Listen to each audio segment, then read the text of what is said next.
$30,000 pulim bor. 500 kvadratli uyimni santexnikasiga sarflab yubormoqchiman. Nima qilsak bo'ladi? $30,000 o'zi aslida katta pul emas. Mayli, harakat qilib ko'ramiz sizga bitta komplekt qilib berishga.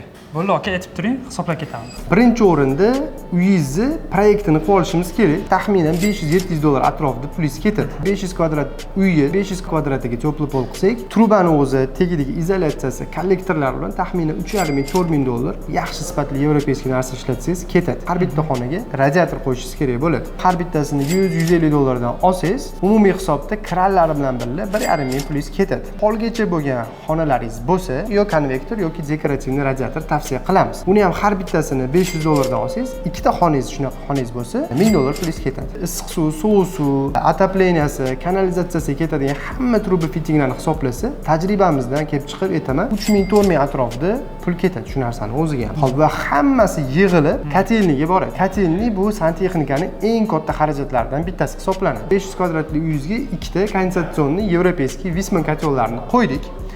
Boiler beramiz bitta umumiy uyingizga, gidravlический uzyellari, nasoslari, suv uchun alohida bitta filtratsion sistema qo'yganimizda, taxminan o'shani o'zi ham 8000-10000 atrofida bo'ladi, tanlayotgan brendingizga qarab. Usta haqiqatchi aka. O'rtacha materialdan kelib chiqadigan bo'lsak, umumiy materialni stoyimasidan taxminan 30% olsangiz bo'ladi. Umumiysi qancha chiqdi? Mana aka. Ha, byudjetdan chiqib ketmaymiz. Sizlar nima o'ylaysizlar? Umumiy summasi qancha chiqdi? Kommentariyada yozib qoldiringlar.